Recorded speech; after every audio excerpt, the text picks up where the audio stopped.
importante man kayo kini ikaduhang pagbalik ni Kristo. Tungod kay una, nakalatid siya sa malaan na kasulatan. Whether you like it or not, dili ka ganahan kay kung saan manasikan kami ko eh. Para kung mag-isgot na oksikan kami, kasi mag-isgot end times, daghan ng mga tao kung malisan. Saan man niya, kung balik ang Ginoo, dili pa paanda. Kung saan man niya, kung mahiabot ako sa kining ginatawag end times. Kung saan man end times, kasabok, usa ka dako kasabok mamahitabo sa tibuok kalibutan. Nasukad, mahibugso ang kalibutan. Wala pa makasinati, ini nga gilabihan, kadako, kung grabe na kasakit. Para sa umaabot ang panahon, may tabukin. That's why ato ang mahiskutan kung nganong importante ang ikaduhang pagbalik. Tungod kay ang Biblia, nagtudlo na si Jesus Christ mubalik kayo. Ang Juan 14:3, nagingon siya, kamuhan niyo siya sa namahan ang mag-andam ng mga lawak nito. Upon siya makahandam na, siya mubalik. Aron pagkuha kaninyo, kanato. Aron bisan asa siya, at kita, ubalik kaniya. Now, another one, tungod kay ang pagpaabot ini ingon nga dako nga paglaom. Anong nagapangalagad kita sa Ginoo? Anong nagpadayon ta sa pagsimba? Anong nagpadayon ta sa pagpangita sa Ginoo sa pagkinabuhi? Anong nagpadayon ta sa pagpanagyaw sa pulong sa Ginoo? Tungod kay adunay umaabot na pag-anhi sa Ginoo. Tungod ni ini nga paglao, na kung ikaw umatay, ikaw umanhaw. Tungod ni ini nga paglao, na kung ikaw mahingaptan sa pagbalik sa Ginoo, mahingapin ikaw sa rapture. Another one, iyong padringan, samtang nagpaabot kita sa pagbalik sa Ginoo, magpaabot kita na mainiton diha sa Ginoo. Sa bata pa ko, kanunay na akong kadungog na hapit na mabalik ko. Namastor na lang ko huwag pag-ibalik. Mamatay na lang siguro kung ipagyak ang balik ko.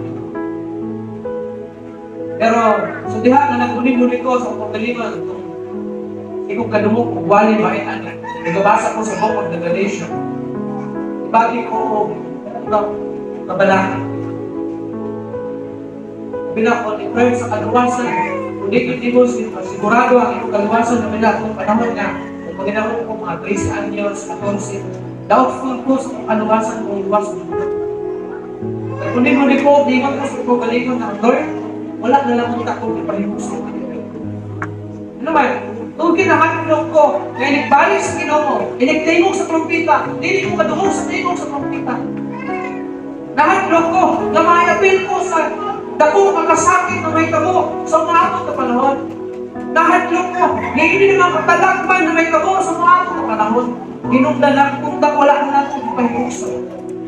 Paninali na di ay ang ginangatan o pag-posible na dangatan.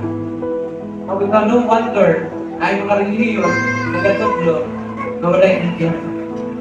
So mga, ganay kong doktorat, dugay lang itukod kay Iglesia, wala nagtuong impyerno. Okay, usa ka makahadlo ang pulong impyerno. Kung basa ka Biblia, ano na impyerno?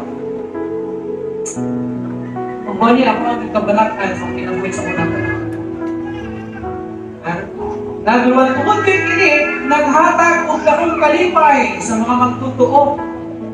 While nagapaabot ka kamayniton sa pagbalik sa Ginoo, mubati ka og kalipay, ang magsubo lang, itong dili sigurado kung luwas ba siya. Kung dili. Ikaw iksuon, kung dili ka sigurado na luwas ka, alay ka magsubo. Dapat dili ka maglipay. Dapat kang malisa.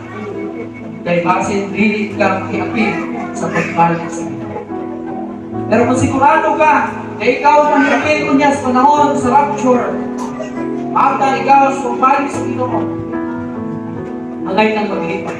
Ingon ba ang unang Tesalonica, Kapitulo 4, versikulo 14, lukso sa versikulo 18, ang pulong sa Ginoo na ingon, gayon kita nagtuo nga si Kristo namatay o gabanhaw, mausap sila ng mga nangamatay. Dahil kung raon niya sa Diyos, kinaagi kang Isos, uban kaniya.